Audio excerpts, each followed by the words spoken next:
My only guess at this point is that Sony is allergic to making money. Hello, my gaming brothers and sisters, and welcome back to the channel. As always, I'm Jonathan, your host here at QuickBird Gaming, and I appreciate you tuning in for another episode of QuickBird News, where we talk about all the gaming news that's fit to cover.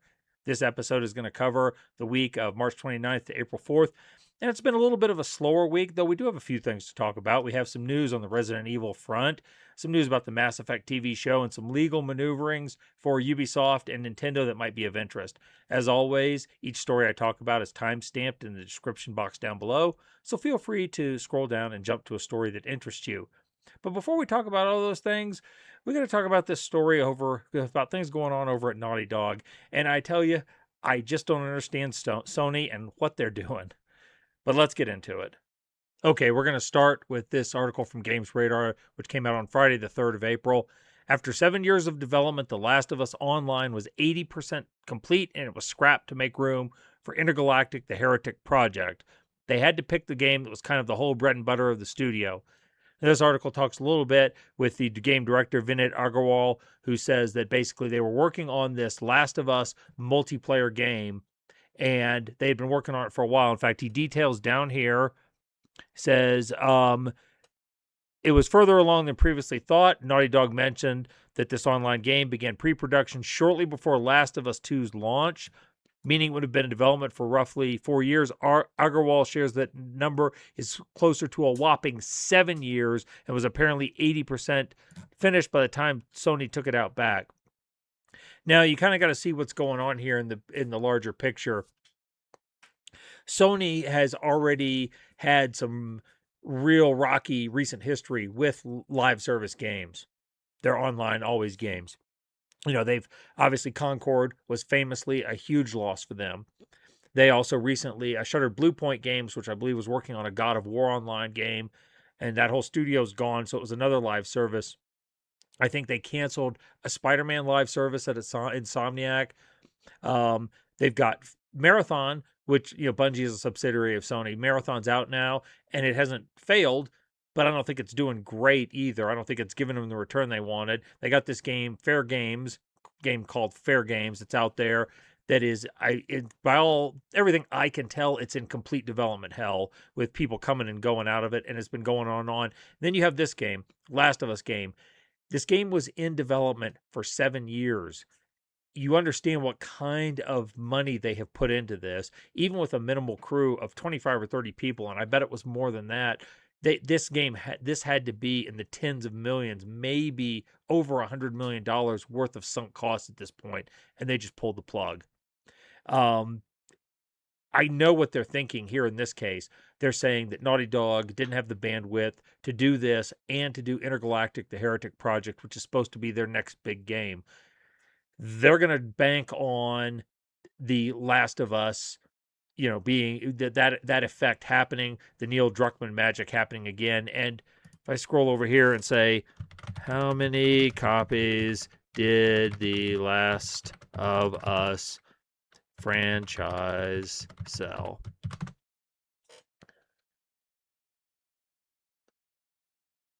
It's thinking. Okay, as of the latest official report from developer Naughty Dog, Last of Us has sold more than 37 copies worldwide.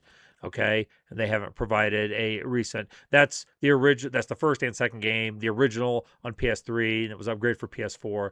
It's been on PC.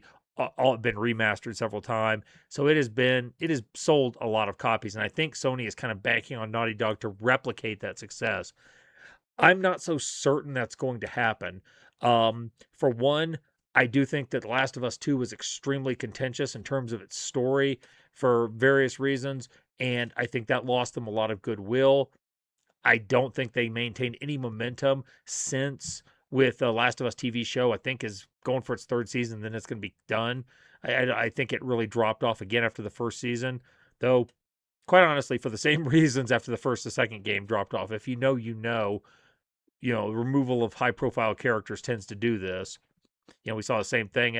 You saw the same thing with a show like Walking Dead when a character like Glenn was killed and the viewership really took a nosedive it never recovered from. Same thing here. So I think what they're banking on is that's going to happen. But I don't think that Naughty Dog has quite the pull in the industry that they did 10, 12 years ago. Last of Us was a huge success, an amazing accomplishment that a lot of people really loved that game. But I'm not sure that love has aged all that well. A lot of people are looking back at that and saying that Last of Us did more damage to the industry than anything because of the over reliance on cinematics and things like that. And if you want to be snarky about it, I've heard people say that Neil Druckmann thinks he's the next Kojima, and he's not. And that's where we get a lot of this. Plus, I just don't think the games industry is the same. We went through the pandemic, it blew up, and they reference that in this article where he says that uh, I say it was essentially a victim of the post-COVID video game boom. Countless other publishers saw gamers spending more and more time in online games than ever since everyone was stuck inside, but the dramatic growth didn't last long once lockdown ended.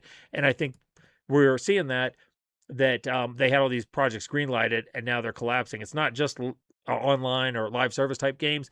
It's single player games too are struggling to stand out more and more. And I mean, we don't know that much about Intergalactic except that it's been in development for several years, and it too is probably reaching into the upper 8 or lower 9 figures. It'll certainly be over 9 figures by the time it's done. It may be, the 200 to 300 million dollar range by the time they get done marketing it or more. And you add that and you add in the losses that they're going to incur from this canceled online game, and now this game is having to start to hit 5-6 million copies sold to break even at $70 a pop. Are they going to do that? Well, the smart money says yes because it's a Naughty Dog game, but I don't know. There's like I said, the industry is just not the same as it used to be. So it's going to be interesting to see how this comes out. But I swear, I really, Sony may have looked at this and said, this is our best bet. Throw everything behind the winning horse. Hopefully it doesn't break its leg. We got a couple of things in Resident Evil to talk about. First, I'm going to start with this IGN article from Friday the 3rd of April. And this one is a head scratcher. I don't know how any other way to put it without swearing. Capcom adds all 3 OG Resident Evil games to Steam, but there's a catch. The only extra work Capcom did was to add its dreadful DRM. What happened is they put the original versions of RE1, 2, and 3, 4 and up, 4, 5, and 6 were already on there. But they added the originals to Steam. Previously, all that were on there was the GameCube remake of Resident Evil 1. I think RE0 is on there. And obviously the later remakes of 2 and 3 from 2019, 2020, that era. But they put the originals on there. But they put the Enigma Protector DRM on them. Capcom has some sort of fetish for this particular DRM and DRM in general. And they added this. And this really makes no sense to me. I mean, this article talks a little bit about, the game and putting it on and blah, blah, blah. But I just wanted to bring this up because I don't understand Capcom's obsession with DRM. To me, this particular one has to be some kind of answer to stockholders because in reality, RE1, 2, and 3, the originals are available on Good Old Games, completely DRM free. You can buy them there for the same price and there's no DRM at all. These are original PlayStation games. Emulation of these games is not that difficult either. I mean, you could probably go out and buy a PlayStation and buy hard copies without that much trouble. The fact that they're doing this, but putting this DRM on there just is it's a nonsensical, really frustrating concept to me. It doesn't make a lot of sense. I don't know why they're doing it. And all it does is seem to do is actually annoy more people than anything.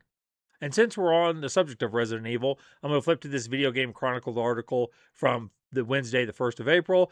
Stellar Blade dev Shift Up has acquired Resident Evil creator Shinji Mikami's new studio. Shift Up will publish and support all of Unbound's future games. Now, of course, the first thought when I saw this was, is this an April Fool's gag? It turns out it's not. Shift Up has partially cut ties with Sony. Sony published Stellar Blade for them, but Shift Up is moving out to be their own publisher now. And in doing so, they picked up Unbound, which is the studio that Shinji Mikami, who is the director of Resident Evil 1, the Resident Evil 1 remake, and RE4 and some other games at Capcom, his studio that he's founded after leaving, I want to say it was Tango Gameworks he used to work at. He worked on Ghostwire and Hi-Fi Rush. or those were games from the studios. But he worked on that, founded his own studio, and now he's going to move to Shift Up, who's going to be doing their own publishing. And I think this is a good deal because this avoids Unbound and Shinji Mikami getting into the same kind of problem that Shift Up themselves found themselves in, where they were kind of beholden to Sony's wishes as they were publishing. So this is interesting, and they even talk down here.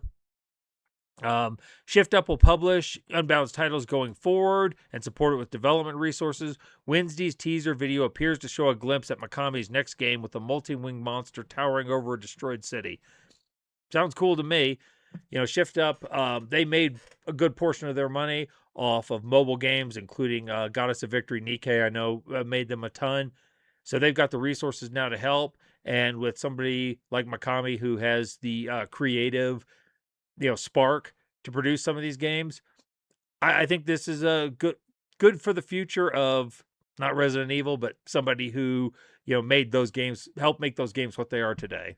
Next is this Game Rant article from Thursday the 2nd. Call of Duty says it's making it harder to cheat in Black Ops 7 Season 3. I don't care, really. I don't think this is... We've seen this headline for almost every, team and hero shooter come out at some point in the process. A few months after it drops, there's all the cheating. They say they're doing more to prevent the cheating. Vicious cycle back and forth. If you're interested, though, if you are a Call of Duty player, they basically say that they've just updated their detection of certain systems with Ricochet, and they said they've added expanded device detections, added new security measures, and so on and so forth. And this is the one thing I did find interesting. Activision has also introduced a new account security measure for Season 3. Starting today, any new accounts created will be required to use two-factor authentication if they're free-to-play users on PC, helps prevent against account compromise, farming, and repeat offenders. So they're going to basically go that route. Two-party authentication is becoming part of our lives. It's just a matter of time until it's 3 or 4. Or, we have the chip in our hand. It's coming. Some of the articles I've covered this week are bewildering or baffling, but I think this is the only one that actually irritated me. This comes from Eurogamer. It was published on Saturday, the 4th of April. Mass Effect TV show ordered to rewrite scripts and make them more appealing to non-gamers. You're kidding, right? Amazon has allegedly asked the TV adaptation of Mass Effect to be written to make it more appealing to non-gamers. That's according to the Ankler, which reports that the new head of Global TV, Peter Friedlander, has asked to read the scripts of all in developmental projects before awarding that all-important confirmatory green light. And what's irritating about this is they say make it more appealing to non-gamers. Yeah, how well did that work out for things like Halo and the Resident Evil? I think that was on Netflix TV show, and The Witcher. These things did not work out all that well. Devil May Cry, I think, didn't do all that great. You know how you have, and the thing is, this is Amazon. They have the blueprint right in front of them of what to do in Fallout. You write a cohesive script. You get the right actors. Don't be afraid to spend the money to get a high-profile actor or two, and you load it with Easter eggs and stuff from the games for the people that played it, and you'll win. And that's, if they're going this, they've said, I've read that this Mass Effect TV show is not going to feature Shepard, either male or femshep, and so it's going to be a new set of characters. That's kind of what Fallout did. And they follow that course. Your other option is to kind of go The Last of Us and adopt the storyline almost directly. It also was a success, at least the first season. And Arcane, with they adapted from League of Legends, they just made it fun. But again, loaded with stuff from the games. I guess this is why I'm not an executive at Amazon. Maybe I should be. Hey, just as a brief interlude, I just wanted to remind you that if you are enjoying this content, please consider subscribing to the channel. It just takes one click and it helps me out a whole lot. Anyway, let's get back to the news. Okay, we said we'd talk about some of Nintendo's legal problems, and here it is, this article from gamesindustry.biz on Thursday, Thursday, April 2nd. U.S. Patent Office rejects Nintendo's summon sub-character and let it fight patent. The U.S. Patent and Trademark Office initially approved their submission in September of 2025, but announced a re-examination in November, and they now have come out and rejected Nintendo's patent for this. Now, if you're unaware, Nintendo, in their ongoing suit against Palworld and Pocket Pair, the people who made Palworld, they have tried to patent the whole idea of summoning a character and letting it fight for you in a video game, which is absolutely fucking absurd if you know anything about history of video games and about how widely this type of patent could be applied. I mean, aside from, Pokemon style of games, it could be applied to things like Final Fantasy games for summoning Aeons. It could be applied to games like Elden Ring for summons, and just about anything where the player actively invoked another entity to do its fighting for it. It's pretty ridiculous. It's way too broad, and they should have shot it down. But this is just kind of the latest step in the ongoing battle between Nintendo and Pocket Pair. Now, it does say that the Patent Office's rejection is non-final. Nintendo has 2 months to respond and the option to extend if it appeals. Okay, and this goes on to talk about more about how this lawsuit's ongoing. I'm just going to be honest. I hope when this is done, I hope that Pocket Pair absolutely crushes Nintendo in this court case before it's over. And if that offends the Nintendo bros out there, no apologies. Nintendo is known for making some great games, and they have some very nostalgic, memorable IPs. However, as a company, in my opinion, they are overly litigious and overly greedy. And I hope they get what's coming to them. That's about all I'm going to say on this, but this is where we stand. The Patent Office has rejected this, so the lawsuit between Nintendo and Pocket Pair drags on. Also in legal trouble is Ubisoft, and that's going to break nobody's hearts. This article from Eurogamer from Wednesday, April 1st. France's leading consumer association has filed a lawsuit against Ubisoft over the Crew's online shutdown. It has been 2 years since the Crew was shut down, which prompted a fast and negative response from the people concerned about the game industry's poor preservation efforts, especially when it comes to always online games. Reuters, via Yahoo, shared the news on March 31st, stating that France's leading consumer association, UFC Quai said on Tuesday it had filed a lawsuit against Ubisoft over the shutdown of the Crew. They say, still, this is a battle worth fighting. Public backlash plus lawsuits have already forced Ubisoft to give offline modes to the Crew 2 and Motorfest, so they remain playable once their servers go to sleep too. And unsurprisingly, the Stop Killing Game movement, which recently got its initiative to Brussels, has backed the lawsuit, which alleges that Ubisoft misled consumers about the permanence of the purchase and imposed abusive contractual clauses, stripping players of ownership rights. See, this is exactly what the Stop Killing Games movement was supposed to prevent, is things like these online modes going away forever and people losing everything. Now, I've heard the arguments about, people saying it's ridiculous that a game company should be required to maintain a servers in perpetuity. I don't think that has to be the case. I think all they have to do is give the server code out to people and let them continue to play it, or go to strictly offline modes. This isn't that complicated. But anyway, Ubisoft is finding themselves, it's just one thing after another with them. Every time they get up, they take a body blow and they get knocked to the ground, they get up and then they get another one right away.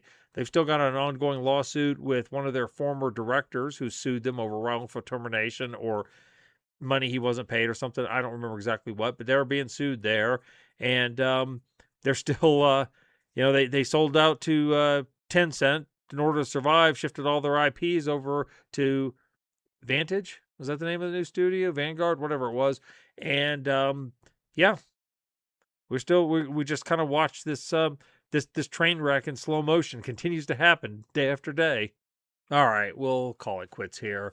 I had a few other stories to talk about, but frankly, they'd just be filler material at this time. And I don't want to waste y'all's time. I only want to talk about the stuff that was kind of important. But like I said, it was kind of a slower news week.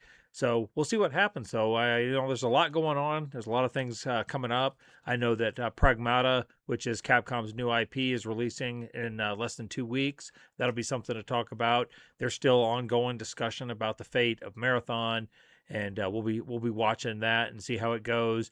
Crimson Desert is always a chance, always has a chance to spit out some new or interesting news. So we'll have more things to discuss. We'll just call this a short week here. As always, if you enjoyed this content, please consider leaving a like on the video, and I would love for you to comment and let me know if I missed an important story this week or if you disagreed with anything I said. I like to have these discussions. I always try to keep them civil, and I don't mind disagreeing, people who disagree with me. I just like to talk about games. So feel free to comment down below and let me know. If you are enjoying the content, hit that bell for notifications. Don't forget to subscribe. Thank you very much. I appreciate that. So I will be back next week with more Quick Bird news. I have one or two other videos coming out this week. I hope, fingers crossed. We'll see how things go. In the meantime, if I don't see you then, I will see you next week. Until then, you all go out there, live your best lives. Y'all stay gaming.